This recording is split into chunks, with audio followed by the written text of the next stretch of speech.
Okay, so hi everyone, and hi Anna. So this is an interview especially for the Mothers Rock Advent Challenge, and this is Anna, who is a coaching buddy of mine and the founder of Blisscloud yoga mats, which are just brilliant. So I just wanted to say straight off the bat, Anna, thank you so much for creating Blisscloud, because they're just beautiful mats, and it definitely has increased my motivation to just use my body and stretch and just get back in touch. And it's still a progress for me, but it's really nice to do that. So thank you just straight away for that. They're really nice.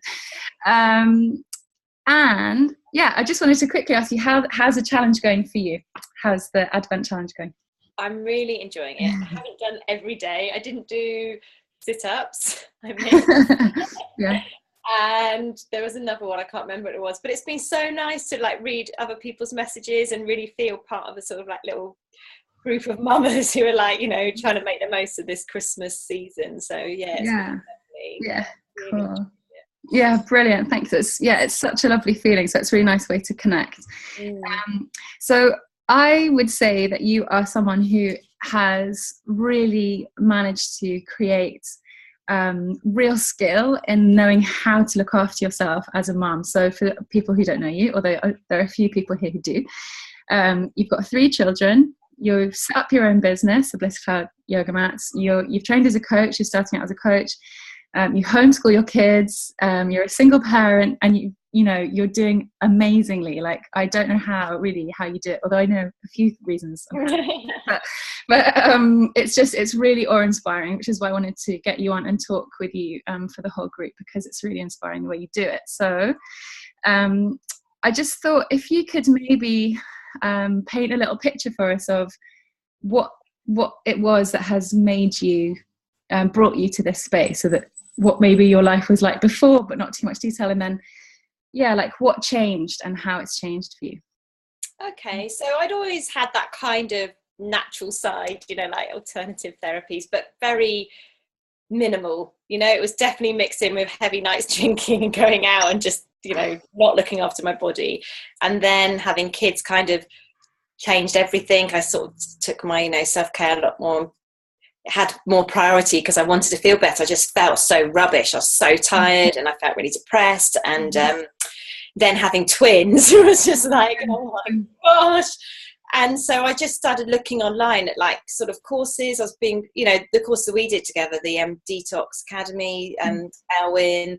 And through that, it sort of opened a whole world of like, wow, it kind of gave me the control that I could be responsible and make myself feel better. Whereas before I was kind of that victim-y, oh, it's so hard and why have I got this? And and then just from doing courses and meeting people and then going on the retreat that we both did in Portugal. Yeah. It's amazing. And then from that retreat, signing up to do the health coaching certification. Yeah. So it's been quite a lot. So basically it's been quite a long journey. So it's like you can go back and back as to where it started, like, because you used to do massage and stuff as well. Yeah. But was there like a point at which you were like, this is the moment where things have changed? Like, was there anything that sort of, because I think, we're all like working on bits and bobs, but then, we can go on these cycles and we do quite well, and then, we give up. And totally. You're really good at being consistent, as far as I can tell. And so was there a moment where that changed? Yeah, I think the retreat. Because before I was very much on my own doing it, and it's really hard, isn't it, when you're trying to do something on your own. And when I was doing the detoxing, I got this really bad eczema. I lost loads of weight. I just looked awful. So everyone was like, what are you doing? Are you ill? I'm trying to be really healthy, and just looked rubbish. But when we went on the retreat, it was just so nice to be around people that had similar beliefs and were interested in really being as healthy as possible. And it was just really inspiring, wasn't it? And the body work. I think that was, before then I hadn't really focused on the physical. It was all very much about like, I was doing massage and things, but it was like nutrition. But this actual idea of doing exercise and moving your body. And, you know, I'd always been quite sort of laid back or lazy, and it's like, you know, I hadn't done any proper exercise since doing ballet at like 17. And so it just was like, wow, it was so powerful. It felt really good. And so I think that was the point, from coming back to retreat and doing a daily practice. Yeah. I'm just getting distracted. Okay. So really getting back into your body then, and then you felt that difference. So all those things that we were doing, they were really, I mean, it was that connection, I totally agree with you, made a massive difference. So having other people that were in it with you to support your kind of growth, basically, in your development, so that you're not sort of very much on your own. And that group was not focused on mums. That was a bunch of people who were into improving their health on different levels. So how is it that then, so how do you then translate that for your life as a mother? Because it's like a different focus. And so how is it important for you as a mum with so much on? Yeah, I mean, because that group, there was a lot of men in that group. That was so inspiring for me. It was the first time I'd been around really like emotionally mature men, you know, who were like, you know, they were crying, weren't they, and being open about their feelings, and then they were also strong and, you know, solid and grounded. So that it really made me look at my life and my sort of relationship and what I was expecting from the feminine masculine. But, you know, the mum thing I think is just natural because I'm a mum, and obviously I had to translate how I was going to make it fit into my life. And it's not easy, is it, finding the time or getting the sleep, and, you know, sometimes it is totally haphazard. So I think I just went for the thing that I knew, and that was, you know, that I kind of feel like I'm learning on the job. That's how I sort of, or learning out loud. So I'm taking all these tips and tools and applying them to myself, and then sharing them. It's brilliant. So it's really like you just feel like you had this, you just felt the difference in your body, and so therefore it was important enough for you to just keep going. Basically. I mean, I came back from that retreat on like a high. I was just like, when it lasted, that was the thing. It just, because I kept doing the work. And I remember I spoke to Elwin or something, and he said, you have to keep doing it, because if you don't, you'll just slip back. And then I had this like fear of like, oh my God, I don't want to slip back. So I had this reason to keep, you know, why to keep doing it, because I felt good and I didn't want to stop feeling good. And that feeling good feeling can be really hard to sort of focus on as a mum, I think. I mean, for lots of people in lots of situations, but as mothers it can be hard because we're pushing everything on, you know, we're putting everyone else first, and that in fact the way that we feel just doesn't really feel like it's very important. Whereas actually when you start to feel good yourself in your mind and your body, then, well, I've definitely found that, you know, it's not like family life becomes perfect, clearly, but you feel much stronger to be able to do what you have to do as a mum, right? I've totally changed in that way. I can remember going onto calls and just feeling guilty, like feeling like I'm being really sort of self-centered and selfish, and it's all about me, and, you know, all this journaling and exercising, everything, and it just felt wrong. It felt really alien because I'd never done things like that before. But now I've had such a mind shift, because it doesn't feel so selfish now. It just feels essential. It feels like this is something I have to do, and my family have totally adapted around me. And it's just, that's what mum does, and mum needs to do that because it makes her feel good. So it's quite amazing, the shift of, you know, feeling like bad for doing my exercises in the morning because the kids wanted me to, like, no, that's what I do. Absolutely. And so it's like knowing that that's the way it is. My kids are the same, like they know, oh, mum's off to do meditation or whatever, or breathing, or do some yoga, but at the same time, if it doesn't work out and they're climbing on me, you know, to not, like, I used to get really cross about that. I'd be like, no, I have to do my meditation now. And then like, well, what's the point in that then? So then, like, going with the flow as well, and be like, oh well, this one is just like a fun, silly one and stuff. Yeah, it's being flexible, isn't it? It's all allowed. So like something that I'm really interested in your perspective on is like the balance between, because the way you come across is you're really good at motivating people and putting out the consistent message, you know, just do all these little things, do this and keep going. Like you're saying, you've got to keep going or you'll slide back. And how do you feel about the balance between like doing that really sort of deep inner work, that kind of contemplative stuff where you look back on your life and you write stuff out, which I think is important, but how do you see the balance between that sort of stuff and I've just got to get on with it? Like, it doesn't matter what happened in my life before, I just want to get on the yoga mat, or I've just got to do some breathing. Like, how do you see that working together? I'm very much don't look back too much. Yeah. I just think, there's definitely a place for it. And I just had this experience recently. I did a video on it actually, where I was doing a bit of coaching with someone, and I had to do this meditation where I had to go back and visit my younger self. And, and it was meant to be, you're going back to visit your younger self, and your younger self was really happy and, as a child, and you're meant to take that playfulness, but it wasn't at all. I was like, God, I'm much happier than my younger self was. Right, yeah. I think we're just so now, aren't we? We're now, you can rewrite your story. You can totally change. And yes, everything that's happened to you shaped you. And I think there is a place to acknowledge it. But I think I've really just come around to like Isaiah's thing of like, it's in the body, just get in the body, get that, get the fascia released, get the lymph moving, and that's it. That's where the magic is. Yeah, that's really cool.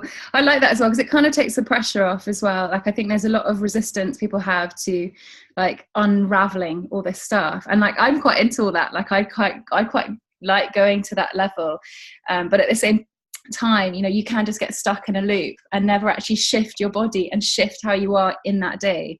So like, I really like, you're really inspirational to me in that way, because it's like, no, just get on with the stuff, like, just get on with it.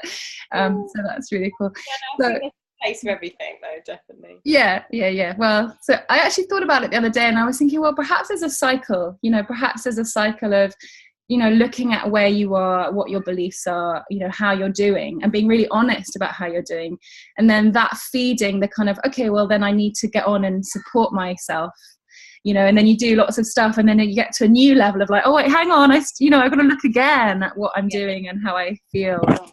It goes around. I did a really amazing day workshop, and part of the exercise in there is you had to just do a year, your last year, and you each month, and then you had to point the major events. And so if it was, say, your birth, you had a really good time, you'd put your point really high, and then say a relationship breakup would be really low. So and then you lined it up, so you almost had this like graph last year. And that was I really enjoyed that, because it made me think, wow, look at all the things I've been through. My graph was like this.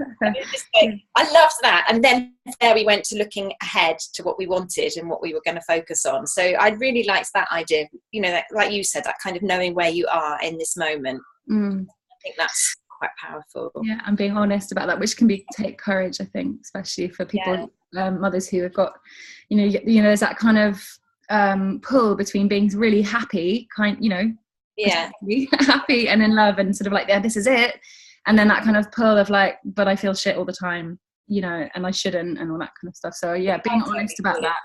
Yeah, I've definitely got that, like, it's all great, and like, lately I've sort of been like, I need to be more real and vulnerable. I think it's really important to be vulnerable and honest, because there's so many mums out there thinking that everyone else has got it sorted, and just feeling like they haven't, whereas I think nearly everyone hasn't got it sorted, and we're all all on the journey together, aren't we? Totally. Yeah, and that's it. I mean, and I think every little thing that you do, it just starts building, and you can think on any one day, well, that doesn't really count for very much, doing breathing for 5 minutes, like, what's the point? But if things just keep going, and then you start to realize that you've got quite a big kind of quota of stuff that is supporting you, but you've just done these tiny little things that don't seem like a big deal at the time. Yeah, totally. So, okay, so what are your top 1 or 2 tips then? What's your favorite things for someone who's like, maybe this is all new to them, or maybe they want to do all this stuff, but it's all a bit much. Like, what would you say is the best thing to focus on? Oh my gosh. I know so many, but well, connection is so important. For me, that was a massive thing. And even just like joining, like something like your group, doing something like that on Facebook, feeling like you're not the only one. I think something like that is just, there's so much power in that. And I know that when I first started, and like, even, we got buddied up, didn't we? Yeah. And it was so nice to like email someone and be like, wow, that was amazing, sort of thing. Yeah. So yeah, I mean, there's so many physical things you can do, but I just think if you can find someone who can support you, or someone that you can just let it all out to, that sometimes it's easier to do it in a Facebook group where you don't know people. You can really sort of get loose. So that's definitely one. And then just some sort of movement, some sort of, even if it's, I did a video yesterday and that bouncing, you know, you keep your feet on the floor, just that. So you're grounded, but you're literally just releasing everything. And it's fun, you know, it's easy, and it's stress relief. So some sort of movement, some sort of getting into your body and connection. I love that. It's really supportive and very attainable as well, like a really quick, easy thing that you can do at any time. So that's really cool. So like, I'm actually sitting on a Blisscloud yoga mat. It's so lovely seeing everyone like putting their photos in on their I did do some yoga on it this morning, but I'm just sitting on it currently. It's funny actually because I'm sitting on mine as well. Look. I love them. They are so lovely. So just partly because most people who know me know that I'm always banging on about them. So you would do a much better spiel, but just basically they're lovely eco yoga mats with brilliant designs on them, made by a lovely lady with Mark. With children, I mean. And I think you've got a special offer on just now, haven't you? Yeah, I'm doing a Christmas promotion. So at checkout, there's the little discount box. If you write Jingle Bells in capitals, it's 25% off, free shipping, and also I've got a little Christmas gift at the moment. Ooh, exciting. And I'm really excited. I don't know, maybe I should, and there's things coming up as well next year, aren't there, maybe that mums might be interested in with yoga mats as well. You've got more things coming next year, yeah? I've got loads. We're going to start doing kiddie mats, so that's amazing, and travel mats, so that they'll be lighter ones you can take, and there's some new designs, so it's really exciting. Brilliant. Okay, so if you haven't already checked out Anna's website, Blisscloud, it's blisscloud.org, isn't it? Then definitely do that. And thanks very, very, very much, Anna, for chatting with me. Oh, it's been lovely. And thanks for being on the challenge and being involved and stuff, because that's really great just to have people that I know. And it's been really good. I haven't done today's yet. I shall go and cold water. I've had quite a few people doing cold water already this morning, so I think that's good. Amazing. Yeah, no, it's good. I have actually chickened out a bit lately, but it's true, you feel warmer. That's the ironic thing. You get to have a hot bath and a hot shower and you feel freezing, don't you? But doing that, you actually feel like, wow. Actually, well, we should finish, but actually I was reading, you talk about vulnerability, and I'm reading that Brené Brown book as well, and she was saying about how we have this big, this culture of lack. It's a whole massive subject, but I was thinking, even just getting out of the shower, when you had a hot shower and you feel cold, you're already like first thing in the morning thinking, and it already puts you in that mind frame, set of, oh, poor me, I'm out the shower. Even the way you're trying to get dressed, was I have a cold shower, I literally drop my towel, I'm naked, it just feels tingly. It's so much more empowering, isn't it? Brilliant. Okay, well, I hope Poppy gets well soon, and thank you very much. Okay, thanks, Anna. Bye.